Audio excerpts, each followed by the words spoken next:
Bon. Anne Capieux, bonjour. Bonjour. Vous êtes maire adjointe à Elancourt en charge de l'éducation, on peut dire. Donc un petit rappel sur Elancourt, même si beaucoup de gens ont entendu parler d'Elancourt sur le numérique éducatif. Pour cadrer un peu, quelle est la taille de cette commune et le nombre d'écoles qu'il y a à gérer? Alors, Elancourt se trouve donc dans les Yvelines, dans la communauté d'agglomération de Saint-Quentin en Yvelines, qui est une agglomération très axée vers les nouvelles technologies et l'innovation. Nous avons sur le territoire d'Elancourt la société Thales qui est connue pour ce genre d'activité. Elancourt a donc 28 000 habitants. Nous avons 23 écoles élémentaires et maternelles.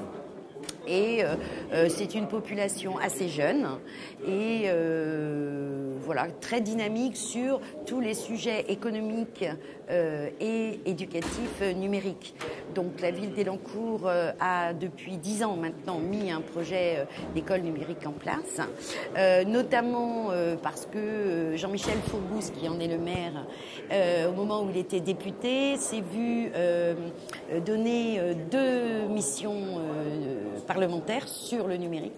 Une première en 2009 qui était sur l'apport de l'outil numérique dans les écoles. En fait. Un sujet un peu technique, pourquoi amène-t-on le numérique dans les écoles? Et une deuxième mission parlementaire en 2011 sur en quoi la pédagogie change avec l'apport du numérique dans les apprentissages. Là, on peut dire qu'à Elancourt, on a du recul par rapport au sujet, hein, c'est clair. Donc vous, en tant qu'élu, si on peut faire un résumé, qu'est-ce que vous pensez de l'intérêt de ces actions que vous avez eues depuis quelques années sur l'éducation numérique? D'accord. Alors nous, si vous voulez, à Elancourt, on a voulu, ça a été une volonté politique dès le départ de Jean-Michel Fourbous, d'apporter le numérique dans les écoles. Le point de départ de tout ça, c'est en fait apporter les chances pour tout le monde, l'égalité des chances, que tout le monde puisse apprendre de la même manière. Et dès le début, on a, surtout lui, vite compris que le numérique apportait ça, en fait, aux enfants. On s'est aperçu très vite que le numérique amenait aux enfants de l'autonomie, amenait de la créativité, de l'innovation. Chacun pouvait travailler à son rythme pour pouvoir réussir. Donc, en fait, au départ, c'est une volonté politique pour l'égalité des chances pour les jeunes Elancourtois. Alors, on sait que donc effectivement c'est un programme politique, hein, vraiment une ambition très forte pour la ville. Quel a été tout d'abord ou au fur et à mesure le retour des enseignants, parce que on est quand même dans une institution éducation nationale, on parle de liberté pédagogique, et là donc on a un maire avec son équipe qui arrive et qui propose d'aller à fond, hein, parce que là vraiment vous êtes à fond sur le numérique. Voilà. Comment ça s'est passé?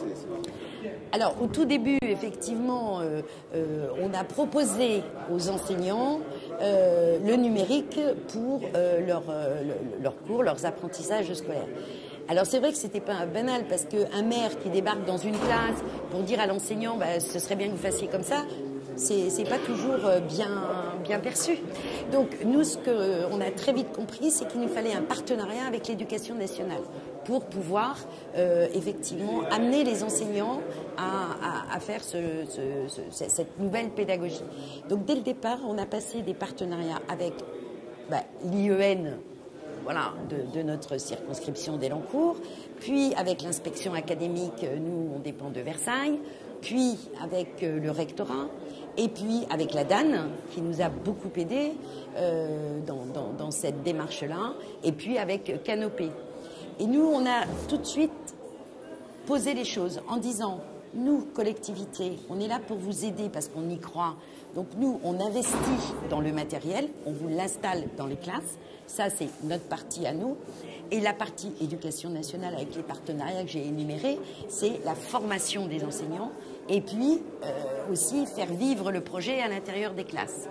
Donc on s'est très vite aperçu que ça, c'est un prérequis obligatoire pour y arriver.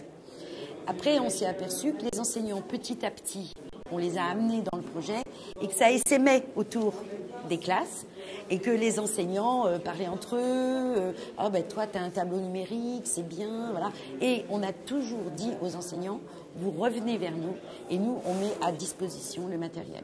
Ça, on s'est vraiment engagé là-dedans et ça a très vite marché, très vite pris. À tel point qu'aujourd'hui, alors nous, comme vous le disiez tout à l'heure, on a du recul, on a 10 ans de recul. Mais aujourd'hui, un TNI en panne, c'est pas possible. Hein. Un rétroprojecteur en panne, c'est pas possible. Une tablette, c'est pas possible. Les enseignants appellent. Alors, un autre prérequis qui est très important pour les collectivités, c'est de mettre en place une équipe au sein de la collectivité chargée du numérique dans les écoles. Parce qu'un enseignant, il est devant 30 élèves, malheureusement en ce moment, et si la tablette, elle ne marche pas, si le TNI ne démarre pas, c'est une catastrophe. Donc nous, ils ont une hotline pour la nuit, mais dans la journée, où ils peuvent appeler. Et nous, on a toute une équipe technicien, on a 4 techniciens qui sautent dans la voiture et foncent dans l'école pour que ça marche. Alors pour faire ça, on sait que c'est quand même un métier particulier, hein, au niveau du recrutement, de la formation des agents. C'est une collectivité, donc j'imagine que soit c'est des fonctionnaires, soit vous sous-traitez. C'est pas simple quand même pour une collectivité de rentrer dans ces nouveaux métiers, quelque part. Oui, alors... Encore une fois, le partenariat avec l'éducation nationale est aussi très important à ce niveau-là, puisque nous, nos agents sont aussi formés par l'éducation nationale. Donc ils sont formés, alors, pas la formation de la pédagogie, bien évidemment, chacun son rôle, mais nous, nos techniciens sont formés au niveau de la DAD et de Canopé sur différents modules, la façon dont il faut qu'ils amènent les choses dans les classes. Et voilà. Après, si vous voulez, pratiquement... nos techniciens, nous, c'est les MacGyver des enseignants et en fait, ils sont inclus dans l'équipe d'enseignants. Voilà. Parce qu'ils rendent service, ils sont aimables, ils sont disponibles, ils sont patients et voilà. Donc ça aussi, c'est important de créer un climat entre enseignants et équipe technique municipale et qu'il y ait une confiance entre les deux, en fait, et que tout ça se passe. Donc, alors, là, l'équipe a été mise en place dans un premier temps au sein de notre service informatique. Et depuis 1 an, on a créé un autre service qui s'appelle le service du numérique éducatif, où là, j'ai une chef de projet, Laurence Doré, et qui manage les 4 techniciens. Donc tout le monde travaille ensemble dans la même direction et ça marche très bien. J'allais dire, pour résumer, pour faire une synthèse, Élancourt est très chanceuse parce qu'elle est certainement une commune assez riche pour avoir permis tout ça. Parce que investir dans du matériel, monter des équipes, c'est quand même... Alors, effectivement, c'est une politique, c'est un choix, j'imagine, voilà, budgétaire qui est assez lourd. Oui. Si on compare avec peut-être d'autres communes, tout le monde ne pourrait pas faire ça. Bien sûr, bien sûr. Alors, comme vous le disiez, c'est un choix politique, un choix budgétaire aussi. Alors, Élancourt n'est pas une ville plus riche qu'une autre. Surtout en ce moment, on est tous à la même enseigne, baisse de la DGF, la péréquation qui augmente, enfin bon, voilà. Mais c'est un choix budgétaire. Voilà. C'est un choix budgétaire où on met le paquet sur la réussite scolaire de nos enfants sur la ville. Voilà. C'est vraiment un choix budgétaire. Alors, bon, moi, je suis gâtée puisque j'en suis l'élu. J'ai une super délégation et voilà. Donc, j'ai des collègues qui m'envient, bien évidemment. Mais c'est des choix. C'est des choix qu'il faut faire. Alors après, bon, nous, on est une commune de 28 000 habitants. Pour des petites communes, il y a aussi des choses qui peuvent se mettre en place petit à petit. Et j'ai plein d'exemples de petites villes, notamment en ruralité, qui ont des projets vraiment formidables avec des petits moyens. On n'est pas obligé de faire comme Élancourt. À Élancourt, je rappelle que tous les enfants sont équipés du CP au CM2 avec une tablette numérique qui leur appartient, enfin qui appartient à la ville, mais qu'ils ramènent chez eux pour faire leurs devoirs.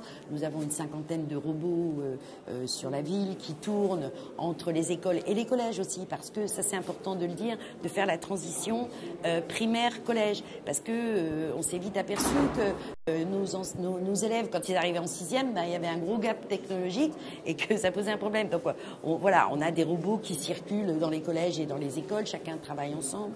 Les enfants apprennent l'anglais par visioconférence. Nous avons un ENT qui tourne dans les écoles. Mais tout ça, c'est un gros travail aussi d'acceptation des enseignants et tout ça, ça se fait par palier, et ça se passe très bien à partir du moment où tout le monde s'entend bien, chacun a sa place et chacun est disponible et ça marche très bien.